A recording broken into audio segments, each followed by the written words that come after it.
Your health is low. Do you have any potions or food?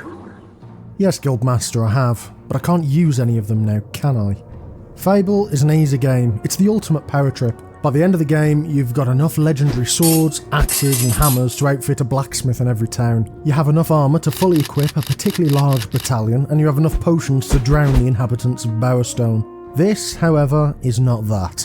We can use the loot we find in the affable demon doors around Albion. This means no buying or using potions we find. No buying food. No buying or digging up weapons and armour. What makes this even tougher is that it looks like we can't even get into every demon door, as they require us to gain loot outside of them, which is just abhorrent and not allowed. The only exception is that quest rewards are fine. Let's go. The boy has had a rough time, to say the least. Mum, dead. Dad, dead. Sister, dead. Probably. House on fire. And now he has to deal with a creepy old man who takes him away to a secret boarding school to mould him into a hero. It's with this in mind that the boy, Chicken Chaser, decides that the path forwards is for vengeance. The tutorial section doesn't pose any problems. Aside from us needing to temporarily use the awful training weapons the guild gives us, we can, however, wear the proper attire and strip down to our patriotic boxers. But as soon as we've been given our magical guild seal for completing the quest, we can unequip them and never use a non-demon door weapon ever again and start the challenge proper. Our first port of call is the demon door in the guild itself. Your path is dark. Only a light will reveal it, and you are not bright enough. We've conveniently been given a lamp. Igniting it is enough to turn him on and let us come inside. We'll get an elixir of life. As tempting as it is to drink it now and increase our health, that isn't the best idea. This is one of two we can get throughout the whole game, and will be the only way we have to instantly refill our health. So, pop it in your inventory for a rainy day. Head back and level up some skills. I chose to pick up Force Push here. This will make more sense later. Now we can head out for the first proper quest, the Wasp Menace. She is a bit of a pushover. I use Force Push to kill all the little wasps. The Wasp Queen will show up and try to cause some trouble by spawning a bunch of the bum-stinging ruffians and attack you directly. Take them out and punch Her Royal Highness repeatedly on the stinger to show her who's boss.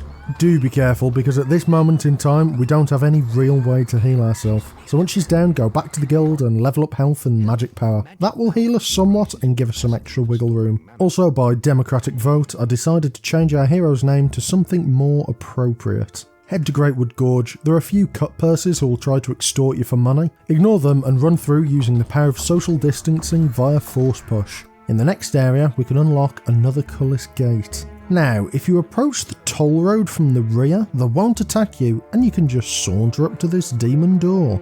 This is the deal. You perform an act of great evil in my sight, and I'll pop open.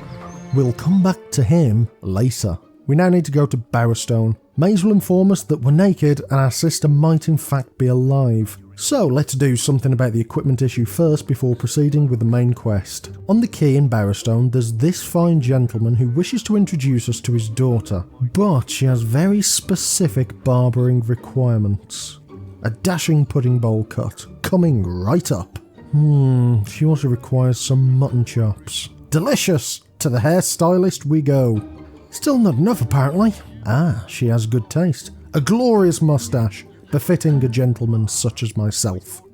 And after a short trip to the follicle aficionado, our facial fungus is complete. And isn't it glorious? But after returning, Beardy Baldy informs us that he doesn't even have a daughter. What a scam artist. He'll pay for this transgression. Incidentally, he's now completely immortal, and we can hit him as much as we want to gain some evil points for a certain door. Sorry, I apologise, we aren't beating him to a pulp. What we're actually doing is your back hurting? Is it not as bendy as you would like? Are you stiff first thing in the morning? Well, what you need is arse-face chiropractic. Horny for your health. Ask your doctor to set up a consultation with the hero Arseface himself. Side effects include swelling hives, loss of feeling in limbs, acute and sudden bowel movements, an irrational fear of mustaches, bruising, broken bones, inverted nipples, loss of fertility, loss of appetite, comfortable numbness, blindness, deafness, inability to walk, loss of teeth, concussions, broken ribs, forgetting name, age and spouse's name, depression, hallucinations of a better time, uncomfortable flatulence, weight gain, seeing spots, vanishing fingerprints, liking Peaky Blinders haircut, restless leg syndrome, and the ability to talk in an out-and-out Cockney accent. Make your way back to the Greatwood Gorge Asmodeus Aperture. He'll be impressed by our massive horns and grant us access to the Arboretum. After punching some brambles, we get access to Wellow's Pickhammer, our first weapon. Now we can go back to the guild and spend all that juicy XP we got from our patient back in Bowerstone. We've now got physique and health to 4 whilst toughness is on 3. Great. Now we need to go and grab some XP to unlock the most useful spell in the whole game. So make our way back to the gorge, and this time we can take on the brigands and stop them from their dastardly deeds. Not through the goodness of our heart, as that is currently an inky black void, but more so because they're a nuisance. Now we should be able to unlock the heal life spell. It takes a lot of mana, but it is the only way we'll have to heal up in battle.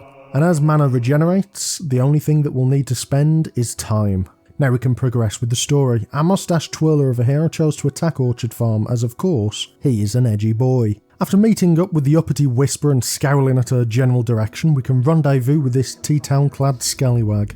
His mate Mobs is going to blow the wall for us to saunter in and steal some crates. Nothing to report, just off the coppers and nab all 3 crates. This is when Whisper finally shows up. She's down to fight. Repeatedly rub her with your large, glistening pick hammer until she throws the towel in. Damn!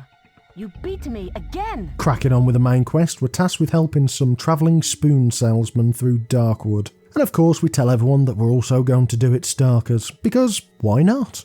Meet them at the Darkwood entrance, they waffle on about being scared, cold and missing their mother's embrace, but no matter, onwards. We meet a third trader who wants to join our merry band of men. Let's let him follow us because he'll act as a bit of a meat shield shortly.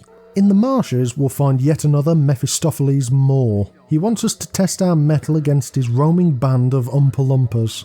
Accept his trial by combat and give them all a brisk talking to. After the third wave, he'll relent and let us in. It also seems that a couple of our travelling companions have perished. Anyway, into the Darkwood Sanctum. You defeated my guardians. I am knackered. Go on, get yourself through. Here we'll unlock our first set of armour. It's better than nothing in the same way that a wet paper bag is better than nothing when it comes to rain protection. Regardless, we'll put this on later. Keep pressing forwards and take out all of the ne'er-do-wells in the next area until we reach the camp. Unfortunately, we can't sacrifice this chap to the glory of Scorm and get a nice bow as it's loot outside of a demon door. This will be a recurring issue in that we'll have precisely 0 ways to get a bow across the whole run. Once he's healed up, lead him through to the ancient Cutlass Gate. Proceed to have a stern conversation with the Tea Towel gang and advise them to let us pass. Once we push through into the Darkwood Weir, we'll have our first encounter with an earth-bending cyberbully. You can roll through his thrown clods of earth or smack them back at him, chop him up until he's nothing more than compost, and move through to Barrow Fields, completing the quest. Now it's time to get all dripped out in our flash new equipment. Yes, an outfit befitting of such a vile, heinous creature as our hero. Now to complete the look, we need to head back to Darkwood Lake and investigate the now opened Bordello. Madam Minge, a voluptuous, madam, introduces us to the Bordello. She has some quibbles about the running of the place. It's rather unfortunate, but it's not what we're here for. There's an incubus inlet who requires us to have a certain set of skills. You know when I last had a physical relationship? No? Try never. So I've decided to live vicariously. Now I only open to men of the world, and I'm afraid you haven't even left the house yet.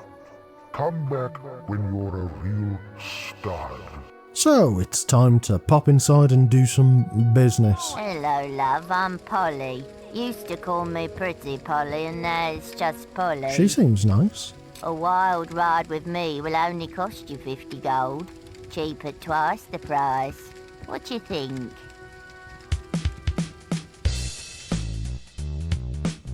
Come along with me then, love. Don't be scared. Ow! Watch what you're doing! Oh yes, sir. Polly's still got it. Right, love? Back with some more! Go gentle, lad. Not as flexible as I used to be. Oh yes, sir. Polly's still got it. Right, love? And now we're granted access to the Desolate Abbey to get our best in slot headgear, the Pimp Hat. Incredible, isn't it? In all of its Pekka-like glory.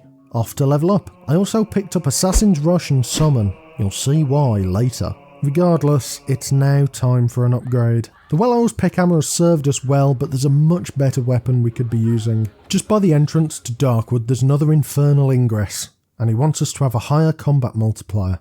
First, what we'll need to do is to go into the Hobbe caves proper and build up what we can inside. Then run out and kill the 5 malnourished toddlers in front of Bale's barrier. Try to kill them as close together as you can. Now you'll probably still be short of the target 14 multiplier we need. So, all we need to do is spam force push on their corpses to keep pumping up those baby numbers until we've reached the goal. Quickly head to the Pazuzu portal and gain access to the butterfly house. We'll now get our main weapon of choice. This will last us for a long time. The Cutlass Bluetane, a solid improvement over our previous armament. Moving on with the main quest, we meet this lass who'd lost her teddy bear and have silent Narm flashbacks that no one else notices. Maze wants to chat with us by the local, and before it even gets to his round, he informs us that our sister may be alive and the bandit Twinblade has her. So without any further thought on the matter, we're going to pop over to his camp for a quick chat. Initially, we have this stealth section. Now, considering my track record when it comes to stealth games, you'd assume this would be pretty easy, right? No, it's actually a bit of a pain.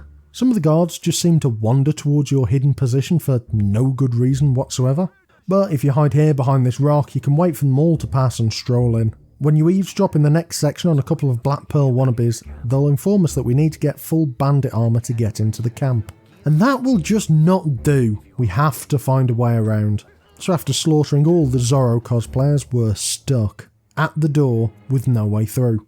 The Jobsworths won't open the gate for us. But do you remember me saying 2 minutes ago that we'll need the summon an assassin's rush spell? Well, if we go and get our wimpy little wasp friend to force one of the minuscule Augustus Gloop wannabes to perish via anaphylactic shock, he'll turn into an ethereal chunky boy himself. Now if we go all the way back to that door, line up here and summon him inside it, we can try to assassin's rush behind him. And look at that! We just got through the door without needing the bandit outfit. Now I'm sure we'll need to do something to get through the next large gate. There are various ways to get through it, but... Arseface, where are you going? You can't get through the gate yet. Oh, well it seems that works there too. Time to fight Twinblade, about as bog standard as they come. He winds up like he's stretching first thing in the morning.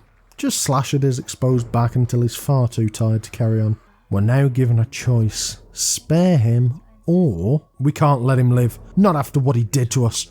Tortured our mother, stole our sister away from us, and murdered our father. He needs to pay, and blood is the price. Our thirst for vengeance has not yet been quenched.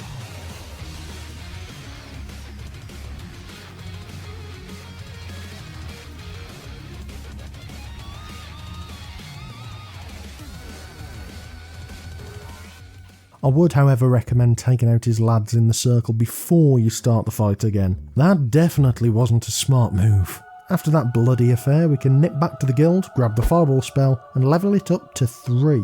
This will be very useful going forwards. Maze needs a little chat with us. Apparently one of his friends is in a bit of a pickle, and we're supposedly the best man for the job. The archaeologist is holed up somewhere in Witchwood, so after a quick teleport over there, it seems he's locked behind a Belphegor barrier, our favourite. And he needs us to figure out his name. As I've played this game many times by this point, all we need to do is trundle over to these stones and hit them in this order to spell hits. H-I-T-S.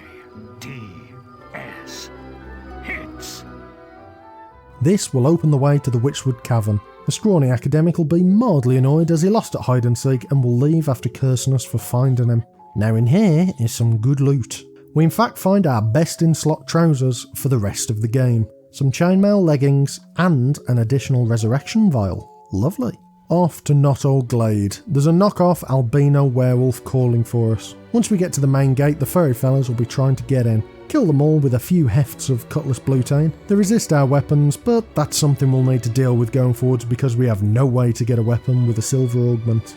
We do actually find a way to get Ronok the Axe, which does have a silver augment, but by the time we figure this out, it's far too late. so I'm basically making this harder for myself. You'll find out later how to get inside the Grey House Abaddon Archway. Now, back to our regularly scheduled programming. Once the YMCA advocate of Not All Glade has finished chewing our ear off, we'll need to knock the White Balverine about. After 7 hits, he'll leave for now, giving us a chance to nip over to the local Lilith Lodge. Now, he's asked us to shoot him in the face with an arrow, which is not available to us, because again, we have no access to any bows at all. Fortunately, he's mildly blind and can't tell the difference between an arrow and a juiced up charged level 3 fireball. Into the hidden copse we go and get our second and final health elixir. After heading up the hill to have a chat with a lass about the White Balverine, she informs us that it is in fact her ex, and as he has been stalking her, are we okay to go and fight him? You don't need to ask me twice. The zombie sheep then runs off to the lake, but first we need to heal up and wait for our mana to recharge. A soon-to-be recurring requirement. Run down and slap Tony Moore's impression of a cuddly toy. He'll temporarily pause the beating to call a couple of his gangrene-infected chums over. Try to ignore them and hard focus on the ex-husband. Use force push if anyone gets too close, and keep plugging away. You barely do any damage, but it should all be over in short order. Once he's dead, the quest ends, but all of his accomplices will still be after you. Dash for the next load zone, and we're off scot-free. We now get ourselves a shiny golden ticket to the arena. To be prepared, it'd be useful to have unlocked Multi-Strike and Berserk, a combo that will help us do some massive damage if we can spend the mana. The arena calls, a ring of sand, blood, and an unreasonable amount of discarded burger wrappers. As we get called in to take the challenge ourselves, Arseface shakes his head, not concerned with the outcome. If he can't prove he's not the strongest here, how will he ever avenge his family's death? Round 1. It's wasps. I don't really know what you want me to say. They're literally the first enemy we fought, and back then, we even used our bare hands. Round 2. Attack of the Killer Children. They are after us, but again, we've been slaughtering these for quite some time. Proceed with reckless abandon. Round 3. Unfortunately, Whisper joins us, but fortunately she does have some uses as she will aggro some of the dogs suffering from myxomatosis. The first waves are fairly straightforward. It starts to get difficult when the Arctic werewolves start showing up. What we'll need to do is kite them around the arena and force them to repeatedly run into the spinning blade traps. This will give us enough chance to regen and get our health and mana back before dealing with them head on. One thing to note, if you manage to hit them in the back, they're basically stun locked until you finish them off. It'll take a long time, but eventually we'll get through to Round 4. The Undead, a breather. They move slower than the zebra crossing outside the old folks' home. Batter their barren bones and use this to try and claw back some mana and health for the next rounds. Round 5. It's the return of the Billy the Kid fan club, and this time they're out for blood. The first wave isn't too tricky, however they show the hand early and it's the archers that will ruin your day, interrupting combos and generally being a health sapping nuisance. But by the third wave, when the Weeaboo Ninjutsu students show up, that's when it gets difficult. They're hard to hit and block lots of attacks. This also means you stay in place too long to dodge the archers, and this is when I chose to spend my first health elixir. The wave after this is somehow easier. The flag bearers aren't as dangerous and you can get behind everyone and cut them up before it all gets too messy. Round 6, the penultimate round, and we get some typical mud-slinging 4chan posters. These have a far worse bark than bite, especially if Whisper manages to do anything useful and draw the attention to herself. They're fairly squishy and don't pose much of a threat. But now it's time for their bigger, badder cousins, the 2chaners. Honestly, hope that Whisper is again useful and gets the interest of one of them. If not, like me, you'll need to focus on one of them and then when you're low on health, run up and down the arena, evade the rocks and heal up. It's a long process, but don't get too greedy and you'll do fine. Eventually. Once it's one-on-one, you can attack him up close, and when he does this animation where he's glancing around, move backwards and roll away as he jumps to avoid the attack. Then move back in and repeat. Round 7. Arachnox. A fairly cool looking giant scorpion thing. It's big, it's hairy, and it's mildly scary, but it's actually a bit of a joke. The hardest part is that I didn't spend any time healing in the previous round, so I'm coming into this a little bit thin on health. Slash at it when it does the charge shot and dip away before it completes. You get another opening when it sticks its backside into the sand too. I did accidentally get knocked down and had to use a resurrection vial here, so I just played on. I didn't want to have to restart the whole arena again. I'm sure that won't make my life much harder later on, but honestly, that's it. another bonus round?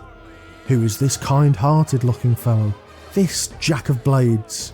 He seems like the sort of fellow we can get behind, and he asks us to face off against Whisper. To the death, no less. Excellent.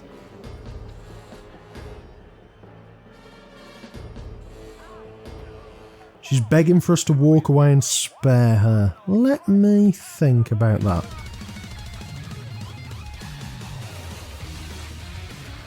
Well, that's one of 99 problems sorted. Whisper's brother and some Ponzi tart greet us as we leave the arena. Let's ignore them. As we wander through the halls to leave, we see a statue that looks mildly familiar. It's our mother, and Jack seems to know something about her. Maybe we should organise a working lunch with him at some point to find out more. Teresa now needs to meet us at the Grey House of all places. So, you finally met Jack of Blades. I met him long ago, of course, when he burned down our home and cut out my eyes. But he wasn't lying when he said he knew where Mother was. He's kept her in Bargate Prison ever since the night of the raid. Well, that's a surprising turn of events. It seems that Jack of Blades is apparently evil. Who would have seen that one coming? It seems we're going to have to move that dinner date forwards as a somewhat more urgent matter. And this time, we need to destroy Jack. We need to go ahead and find the hide-and-seek enthusiast again for a lead to the prison. It turns out he's about to get carted off himself. And with the help of the Bowerstone North Guards, we need to fight through Jack's minions. But before we do that, the next quest we'll have to do is a doozy. We need to get 4 pieces of armour and hand them in to a devilish door.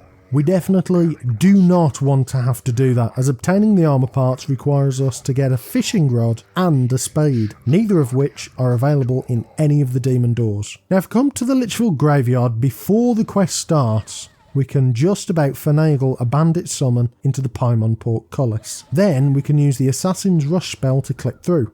I said use the Assassin's Rush spell to clip through. I said... Actually using the rush here is a lot more difficult than just spamming the summon spell to gently nudge us into the load zone. So, now that we're here, we can teleport back to Bowerstone, finish off the quest to find the archaeologist, and then use the recall teleport function to head straight back here to skip that requirement and continue on with the game. So after nobbling all of the roided up plague doctors, I ended up having to use 2 resurrection bars in the process. After fighting against the time limit and rescuing the architect who negs us over having gotten him into this mess in the first place, we can head back to the graveyard, except no we can't. Completing a quest removes your guild seal recall. Back to the drawing board. Maybe we can just break through the door during the quest and that might let us progress. And we're through. Everything seems working correctly. The Circle of the Dead's working too, so bosh up some of these crumbling carcasses and head through into the now open door to the prison.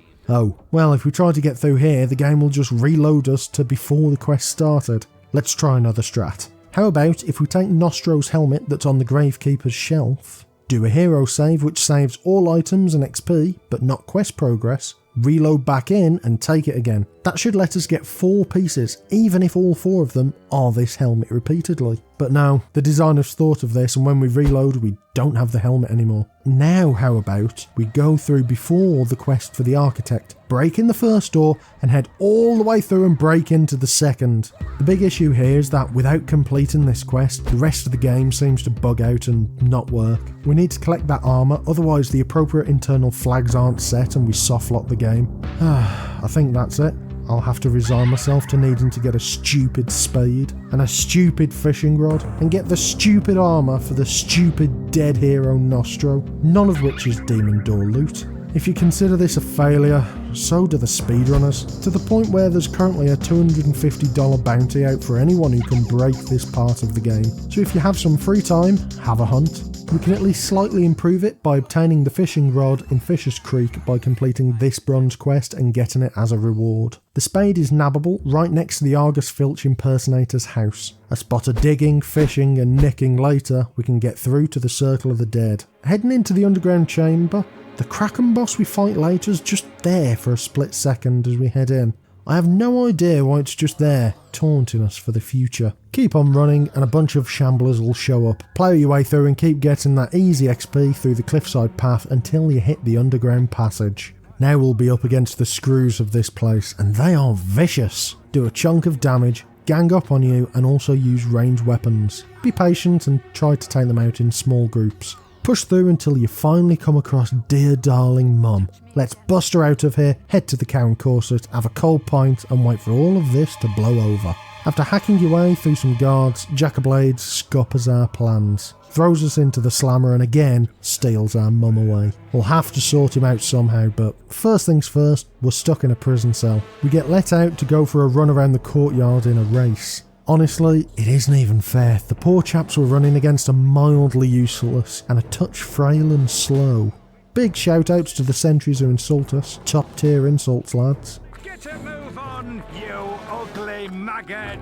That way, you useless filth! That way, you great big Balverin turd!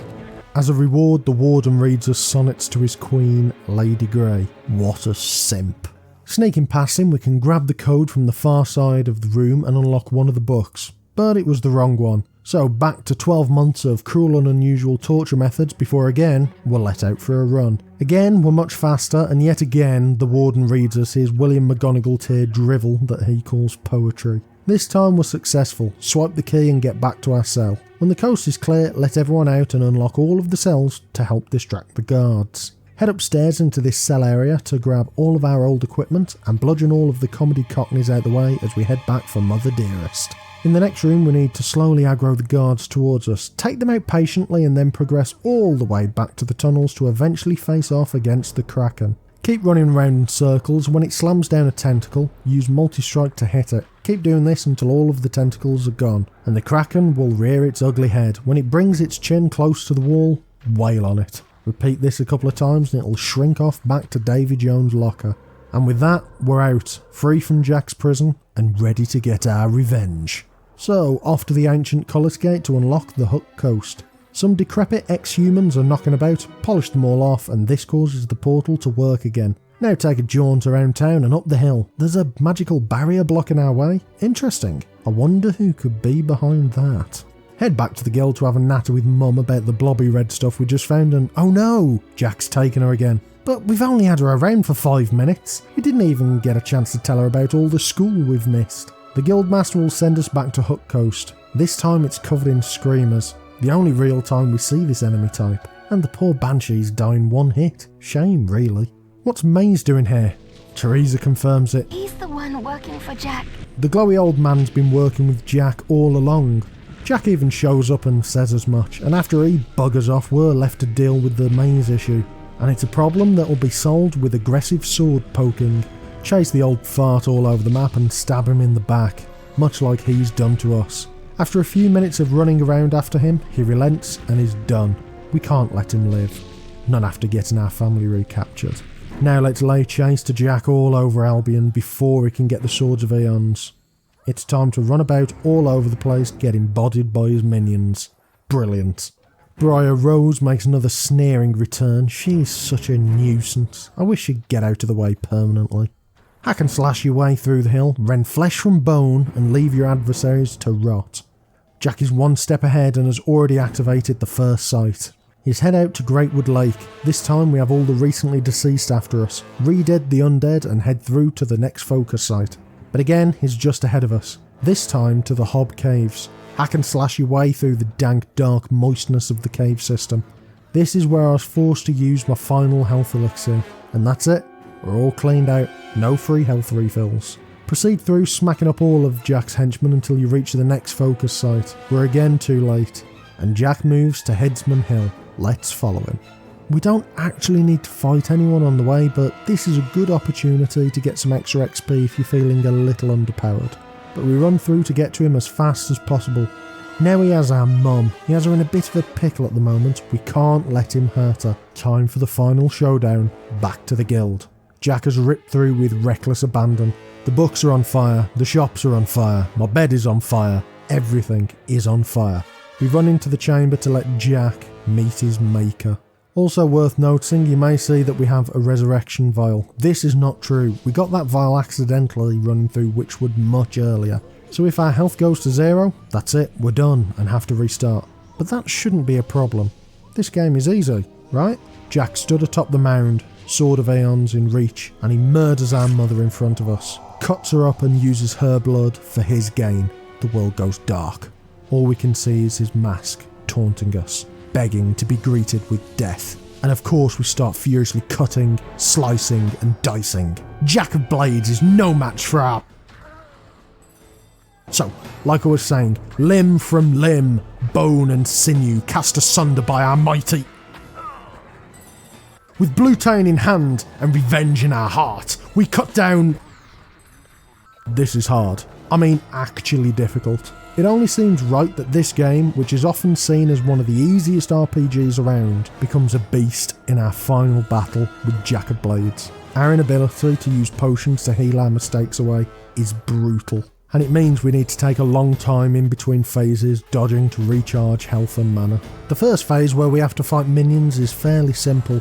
Kill them all but leave one of the blue casters alive. Use that as a way to heal up and prepare for phase 2. Jack of Blades will now attack us in a full frontal assault, chasing us around the arena. The strategy here is to load up a multi-strike spell, dodge forwards through both his magical attacks and slice him, move away and then load up another multi-strike. Keep repeating this until he's just above half health, then again dodge all of his attacks to heal up. Phase 3 is the most difficult. The plan is to try and throw charged fireballs at him when you get the chance. Again, roll through his attacks to dodge them. Now occasionally he'll spawn minions, just try to ignore them and kite them around the arena. He'll do this attack where he raises up, just force push to keep the minions away and get an attack in afterwards. Keep repeating that strategy, be perfect. Don't let your mana run too low and eventually he'll go down, after 2.5 hours of attempts or so. Jack of Blades, but master of none.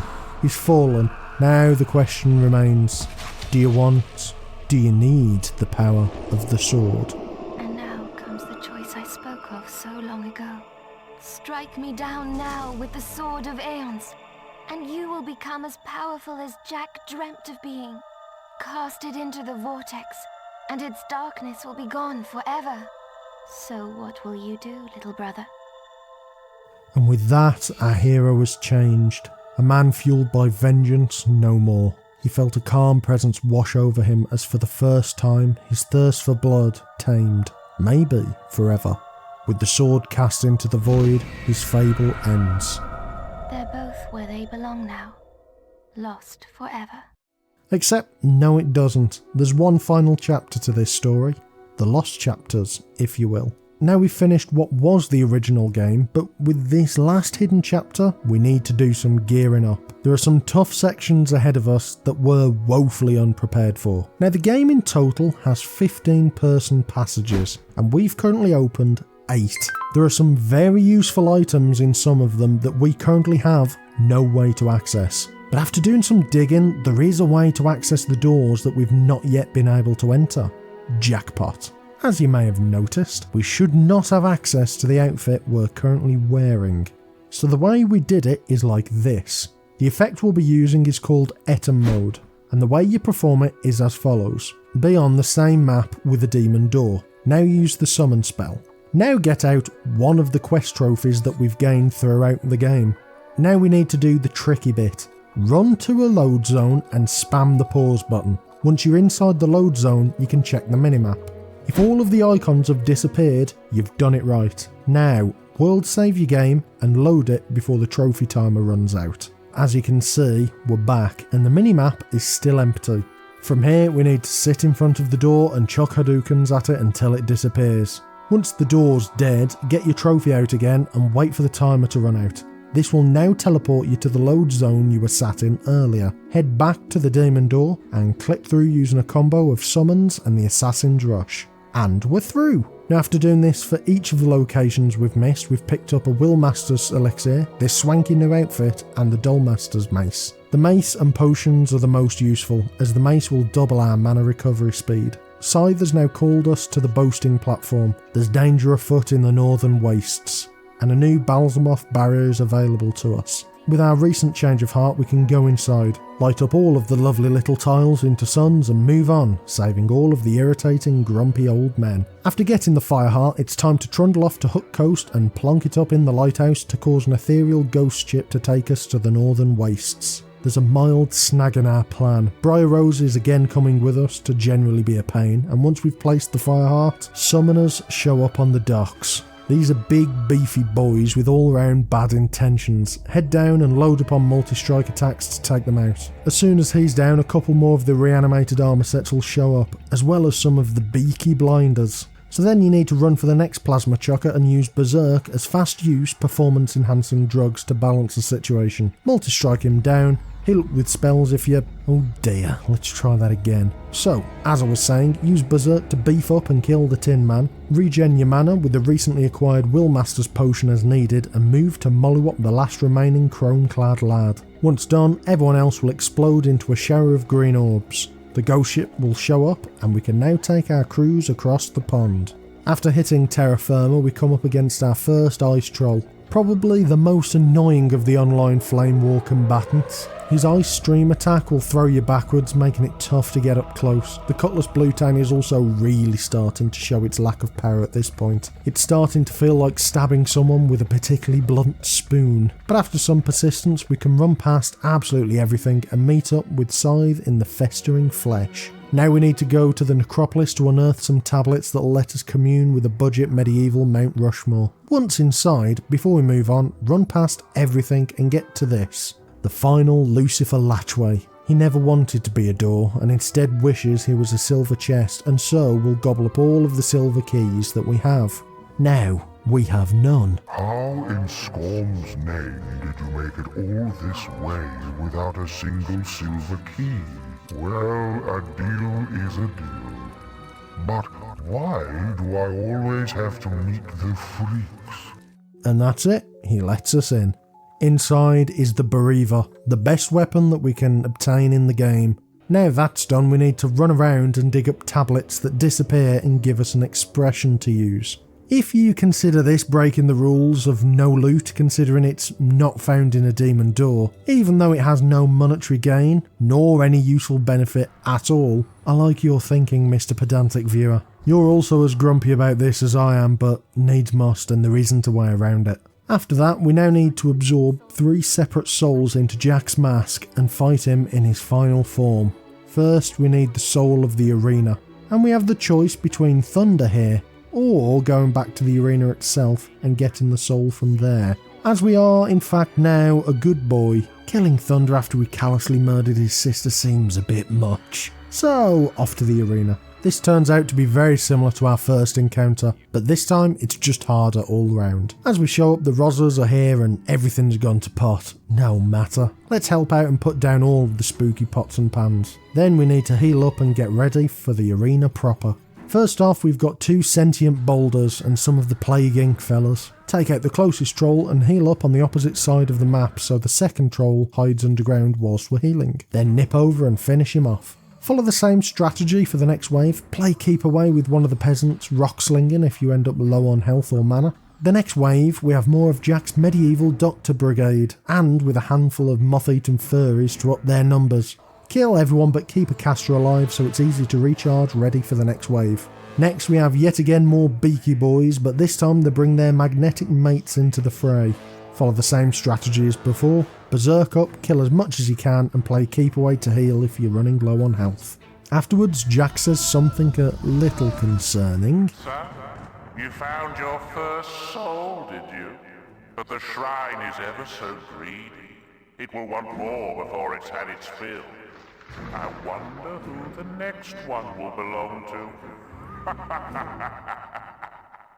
I'm not quite sure who he's referring to, but we have a job to do. We can't let him be victorious. When we get back to the shrine, Briar Rose informs us that the next soul that we need is that of a heroine. I can't think of anyone who fits the description better than Scarlet Robe, your mother. No, anyone but her. She's suffered enough. I won't cast her soul into the abyss.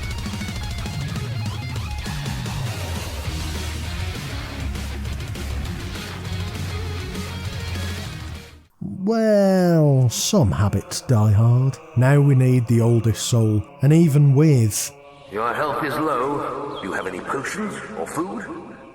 I'm quite fond of the old fella. Let's go and challenge Nostro. It's a fairly simple fight, just kill some of the undead to make him visible, then go to town slicing and dicing. Once complete we can head back. use all the souls to open the copper gate and come face to face with Jack in his final form. He doesn't seem to be much of a problem at all, even with all of his posturing and flying about, but do be wary of his bite. Okay, let's go in again and avoid... So as I was saying, this is fairly simple as long as you don't get chomped. Yeah, this took some time. The bite does massive damage, and the wind-up animation can be obscured if you've multi-hit him. Keep eyes on him as he flies all over the arena and body any of the gremlins he spawns in. Use multi-hit to get damage in on him, and the Dullmaster's Mace for mana regen. And then, eventually, you will...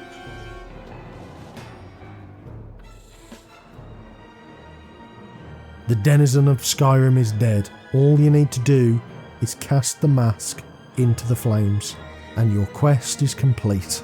Your fable has been written. Fable The Lost Chapters, using only Demon Door loot, is done.